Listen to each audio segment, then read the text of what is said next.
Hiya, yeah, this is new. How have you been? I don't know if there's going to be more of these. I don't like this. Talking just no script into the camera is weird. As you can see, I'm moving, and I thought this would be a neat set, so might as well film something here. But yeah, talking straight into the camera. Why? Why now? Well, I tried writing the script for this, but it didn't work out. It always sort of came out weirdly pretentious, which is what I'm good at. I'm very good at weirdly pretentious, as you may know. But it's not what this is supposed to be. It doesn't fit.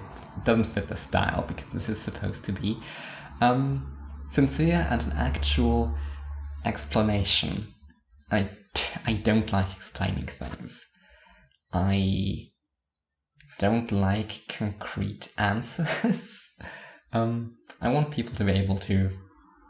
I want people to leave with more questions, with things to think about. I think questions are kind of ruined when they're answered. This is something you might actually write a thing about, so I'll stop talking about it now. Well, what is this then? A vlog, I guess. Yikes. Jesus Christ, how low have I sunk? When you visit my site, or this YouTube channel, you will be greeted with, well, stories from within the city of Rasten. And that's... I don't think that's normal. I have encountered it elsewhere. The anime Durarara, or the light novel series Durarara, has this premise that the city is... It's about the city, just people in it, and they do their thing, but it still has an overarching story. Like, all the single character plots do end up tangling somewhere together. And that's not necessarily what I'm trying to do, so if not everything connects, why does it have to be in the same city? Why? Doesn't make a lot of sense. Or maybe no one's asking these questions. Maybe I'm completely projecting here. Maybe no one cares. That would be very sad. Please tell me you care. Please.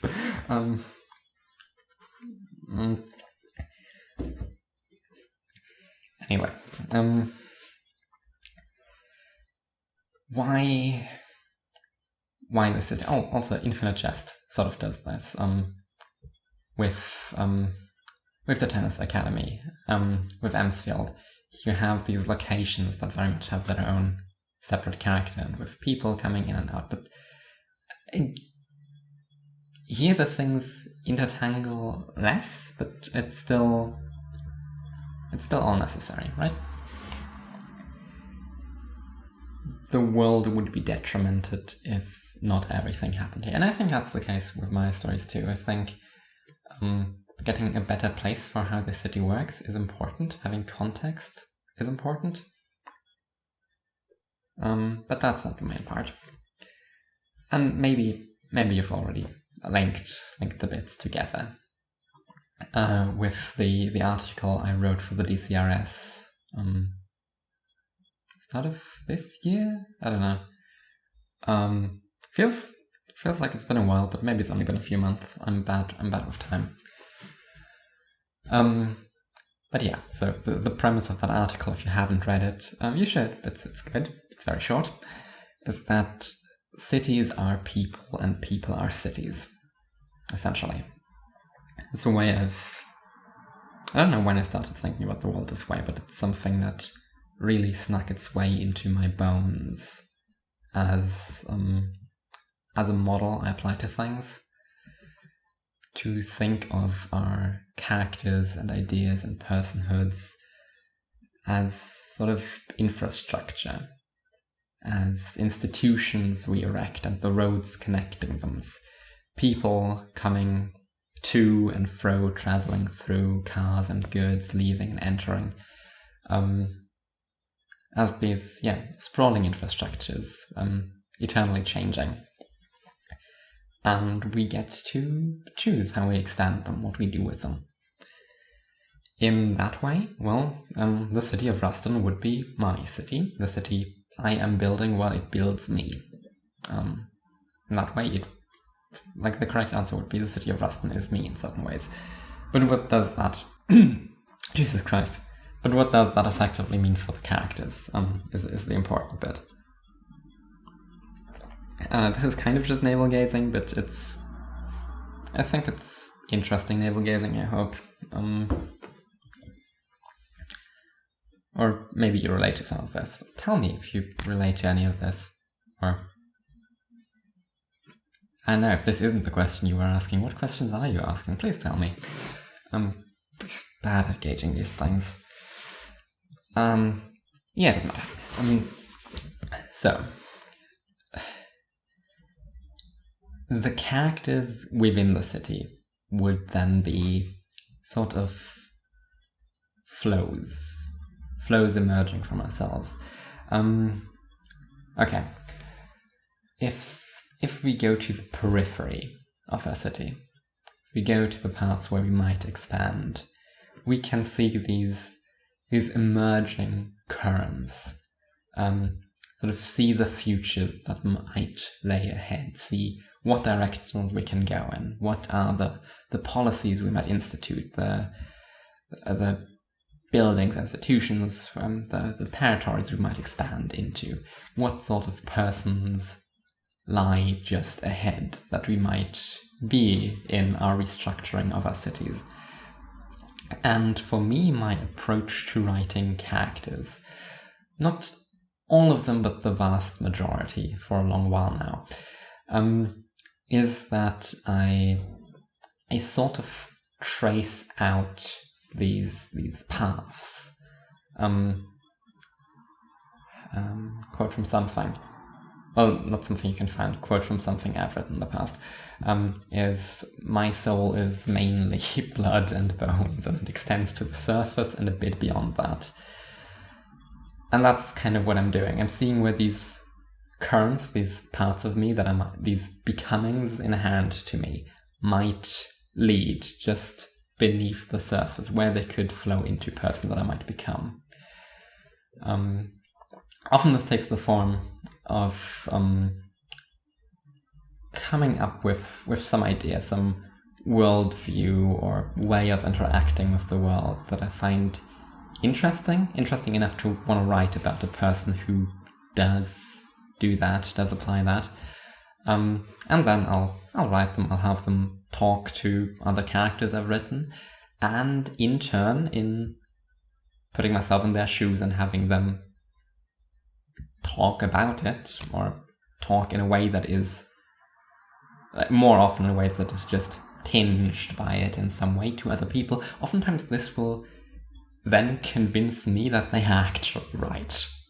So I'm really convincing myself, but originally I just thought this would be an interesting person to be, before later deciding that I should be that person, which I then do. That's how you expand your cities.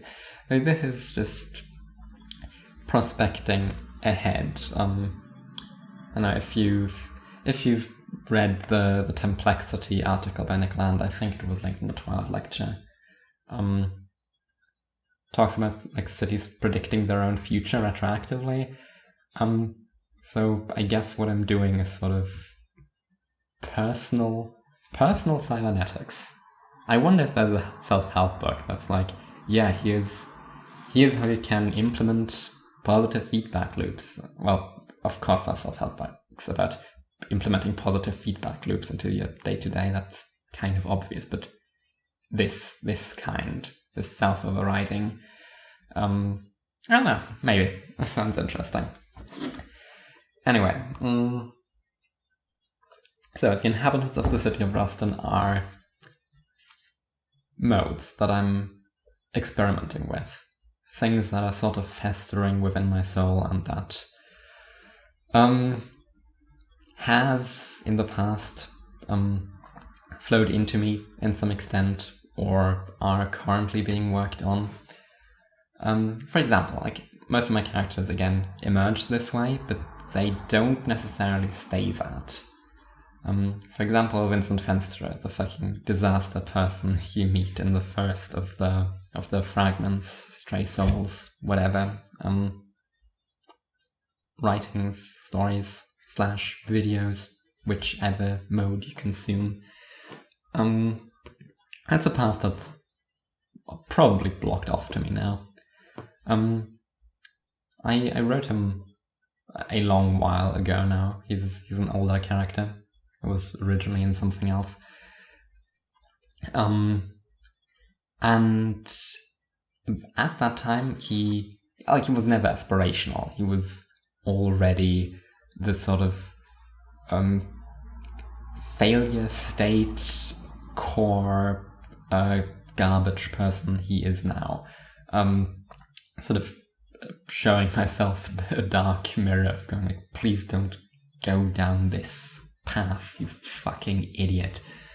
But at the time, that was a real possibility. That was an emergent personhood that might have led me astray in some regards. But in choosing these expansions upon your city, in following these flows, I have passed that juncture by, that bifurcation of the stream. It lies in the past. I don't think I can be that sort of person anymore. Which is wonderful, great. I never want to be that sort of person. But it's interesting. I still like writing him. He's a fun character to me, even though he sucks. He really sucks. Yeah. And also in that way, it makes me think of two twin conversations I had recently. One with a wonderful real-life friend, and the other with my good internet buddy Tarbak Transom, whom I do a podcast with. I was actually on that podcast when we were interviewing Beatrice, Trixie, the YouTuber formerly known as Redacted. We were talking about how, he was talking about how it's important to keep track of the people you've been, to sort of know why they held certain positions, to be able to go back into that, to apply it to people who might maybe still be in that position, or just to have like a clear chronology, to remember how you got to this point. And on the one hand, I get that. I get why that's a good, obviously not like generally good, but why that's a thing you might want to do, I guess. But I don't want to. It's hard, and I don't want to.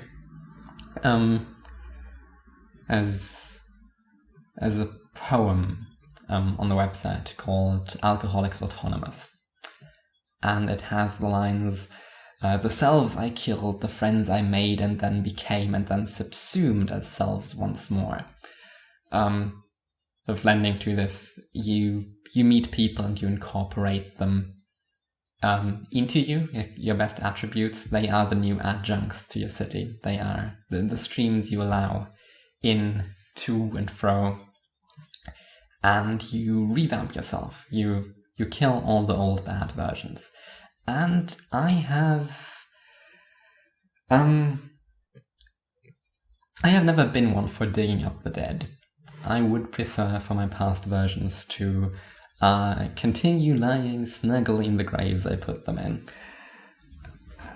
This doesn't sound healthy, does it?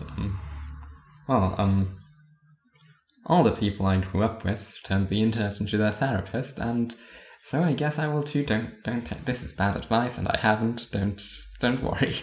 Bad and don't. And someone is on the internet to begin with is a good sign that they fucked up somewhere. Anyway.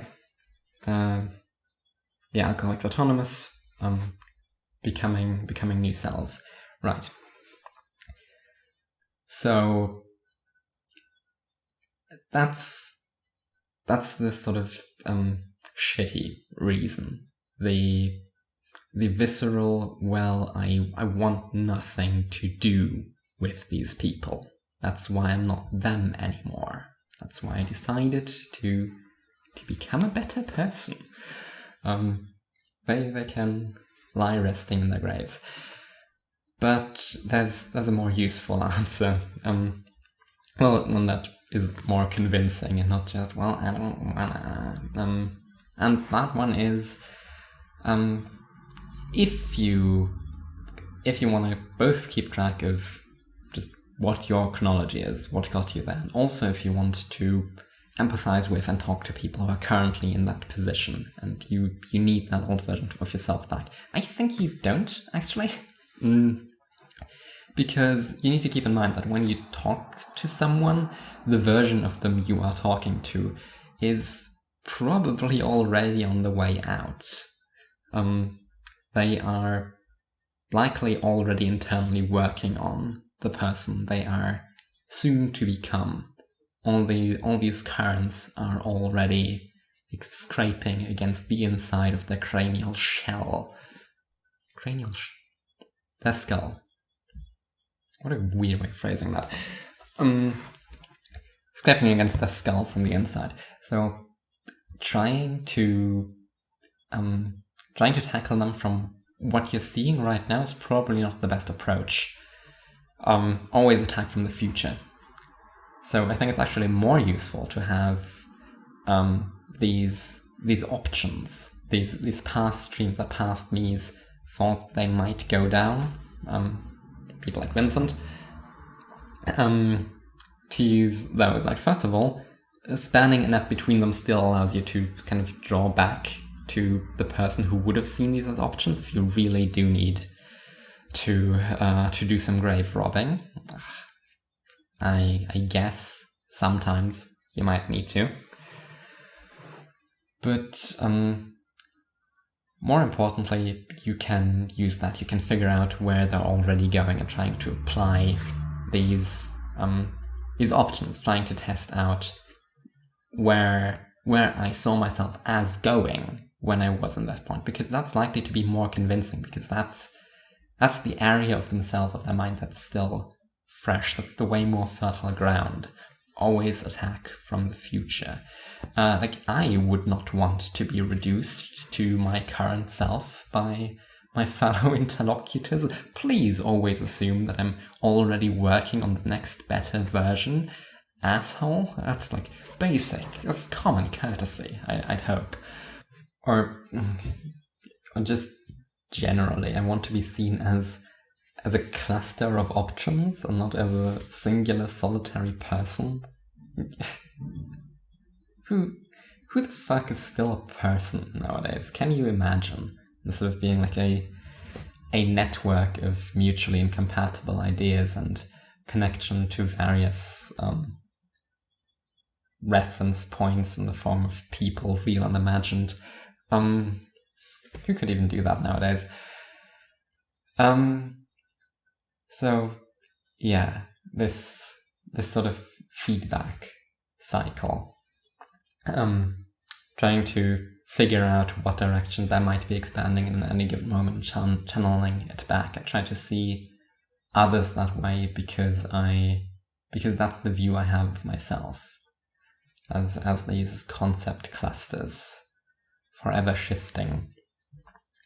That sort of shines a weird light on Nomad, which is, you should have seen the first chapter of that by now, which is the story about a guy from the outside coming into the city of Rasten and, talking to a lot of people he encounters, trying to make sense of the whole thing. So this is, in some ways, meta-cognition, because the city itself is already my metacognition about these currents, and this then is the meta of that, approaching that from the outside view, which of course it isn't really, because the Nomad isn't actually an outsider. The Nomad is born of my own brain as the guy whom I then send in to survey the city.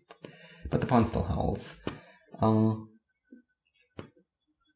can probably see that I am very interested in myself, which sounds incredibly self-absorbed. There's a caveat. Well, first of all, I try very hard to be a person whom I would find interesting. This is deliberate. So I don't take this for granted. And also, while I find myself very interesting, I find other people even more interesting. So that should hopefully lessen the blow of that statement. I think we're pretty good, humanity. I like us as a thing, as a species, doing pretty good.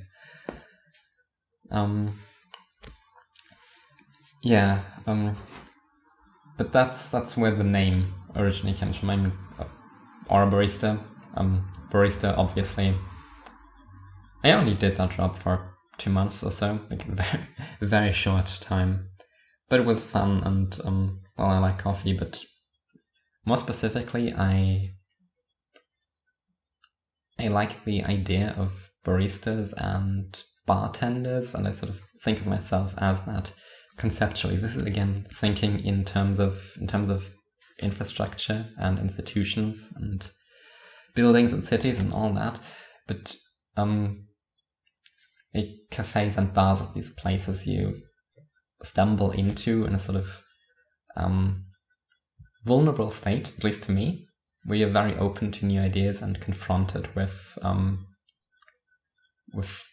strange humanity you wouldn't otherwise see in close and intimate contact. The way it's pretty easy to talk to strangers. So yeah, bars and cafes always seem like these points where breaks, like conceptual breaks, are to be had, where some of these new concepts might hatch. Where you just open enough to the novel. And then the Ouroboros, the endless self-consumption, which I hopefully made obvious in this little vlog.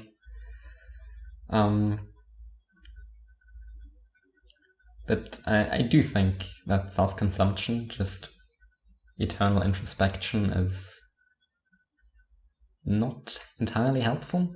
Obviously introspection is good, but this feedback loop should work through other people. It should be, well, again, the selves you killed, the friends you made and then subsumed as selves once more. Try to acquire perspectives of the outside world from others, because that's the only way you can perpetuate the feedback cycle. That's how you make yourself interesting to yourself, or at least it works for me.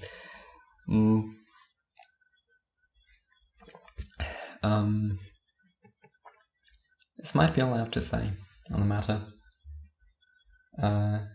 The city is me. Its people are currents flowing out of me, whom I'm trying to explore in different constellations and seeing where they take me.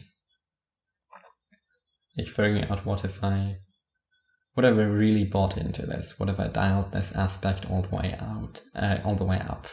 What if I tried to live this sort of lifestyle? That's another thing. Probably partially why I'm recording this in that same convo with Tabak and Trixie. It's incredible to me how Beatrice is able to just talk. Like a very, at least to me, a very clear line of implication from one point to the next, sort of making her thoughts clear, even though she's only working them out as she speaks. It all coalesces very nicely. There are no huge breaks in there. It just kind of works, and I really can't do that. As you probably noticed here, there are probably a lot of cuts in this. Even though I did think about it before. Just, yikes. Yikes, I'm bad at this. So yeah, this was an attempt at least. Not an attempt at doing it this well, just doing it in general, talking at a camera without a script. I don't know if I like it. I don't know if I'll upload this. I guess. Tell me. Bye.